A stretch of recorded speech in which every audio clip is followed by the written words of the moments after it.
Thanks for sticking with us for Live Impact News. It is 11 o'clock on this Wednesday morning, and we have a special guest joining us live in the studio this morning to talk about giving blood. The American Red Cross has declared an emergency blood shortage across the nation, and so joining us now is Sentara Health's Vice President of Laboratory Services, Ian Noga. Thank you so much for being here.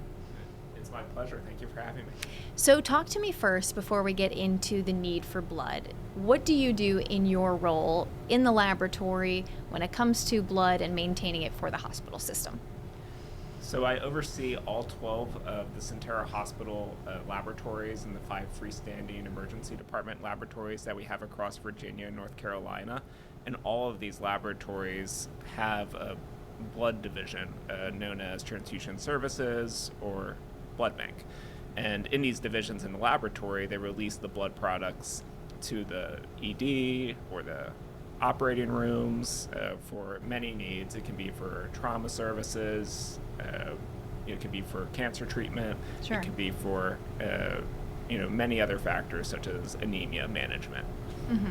So when you're talking about getting blood donations, do you all have your own blood donation system, or do you go through the Red Cross? How does that work? That's a really good question. So Sentara, we partner with the American Red Cross for all of our majority of our blood products and all of our donor services needs. So pretty much the American Red Cross is responsible for ensuring that those donations are occurring and helping to obtain volunteers to donate the blood products.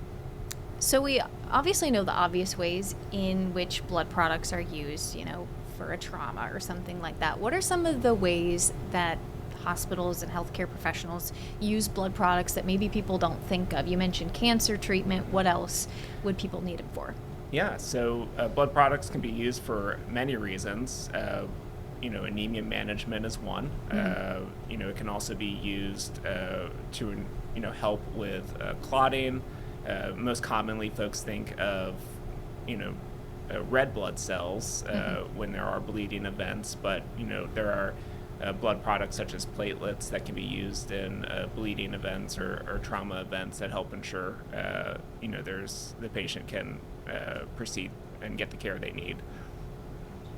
We had talked a little bit earlier about how locally we're doing okay with blood donations, but of course there's never going to be a shortage of need.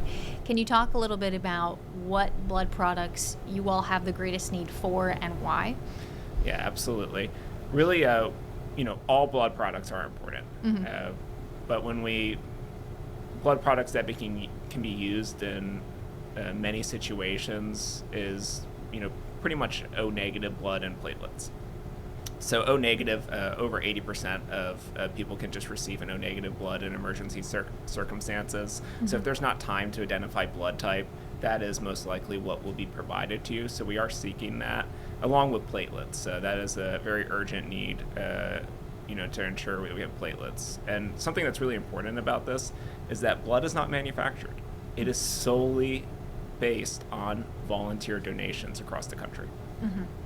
So when people think of like a blood bank or a lab, I think they probably have a little bit of a creepy image in their mind. Can you talk a little bit about how you all store it, how you transport it to different hospitals, what that system is like?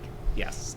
So the lab is very well regulated. There are FDA guidelines. There are regulatory agencies called the AABB, which monitor labs that carry blood products and transport it. So things like temperature monitoring, ensuring stability, ensuring that the blood products are safe for use in the hospitals. That is all regulated by regulatory agencies. Sentara does have the gold standards of AABB accreditation, so all of the blood products that are within Sentara and donated to us are used appropriately and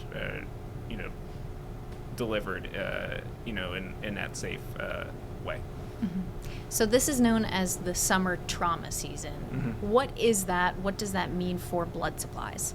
Yes. So generally in summer, you usually see a dip in blood donations. There's more family schedules. There's more vacations. So generally there is a dip in donor services, and then folks also get sick a little bit during spending more time outside. This is the second only national crisis declared by the American Red Cross. We're at a 4-year low in national inventories. So the impact here is that there's just less donors providing blood during this season. So, 3 donors per donation site per day can make a significant difference and stabilize the national donor base. Is there also more incidents when it comes to like traumas? Does that impact it as well, or is it just more a dip in supply? It's really depends on the donor service. Sure. But for this, from what we're hearing, is that it's really just totally donor based. Okay. That generally there's a lot that goes into ensuring that the blood is provided to the hospitals timely. But once again, blood is not something that's manufactured. Mm-hmm. So red blood cells may only be good for 30 days. Sure. Platelets may only be good for 7 days. That's why we've implemented some technologies at Sentara with partnership with the American Red Cross, such as cold storage platelets, which allows the shelf life to be 14 days. Now we can only use those for traumas or bleeding events, but it gives us another tool in our basket to ensure that our patients that come into our facilities have what they need. Mm-hmm. I think getting over the initial hump of donating blood can be a little scary for people. If there was one thing you wanted people to know, one misconception that you wish you could tell people if they're thinking about it but are still on the fence, what would that be? There's many. Okay. So for the blood donation itself, a lot of people approach me and they mention, they're worried about the pain. And going through it myself, and what I've heard through many that have gone through this process, is that generally you feel a slight prick during the needle insertion, mm-hmm. but the rest of the experience is relatively quick and painless. Mm-hmm. And I would just say, for a brief moment of discomfort, you could be providing what is needed to save someone's life. And one blood donation can save up to 3 lives. Mm-hmm. There are other misconceptions that exist out there. I've had people approach me regarding their tattoos, or their piercings, or a belief that they're on certain medications, so they can't donate blood. And I would say, things have changed over the years and evolved, where instead of just initial exclusion criteria, mm-hmm. it's really based on an individual risk review along with their behaviors. And so I would encourage you, if you are in the fence or you have a misconception that you can't give blood, that you actually contact a donor service or contact American Red Cross and ask. They will do an assessment. They'll ensure that it's safe for you to provide blood, and if you're able to do so, then you can be giving someone the gift of life. And you get a cookie after, usually, or a snack after you give blood. Is there anything else you think is important to mention about this topic, or that you want people to know, especially at this time of year? Yes. I would just encourage people to not self-disqualify. If you don't want to donate blood because you feel you had a tattoo recently, or your sexual orientation, or if you're on certain medications, please contact the American Red Cross, contact your donor service, and just ask. A few moments of your time is valuable, but for that inconvenience, the impact is significant.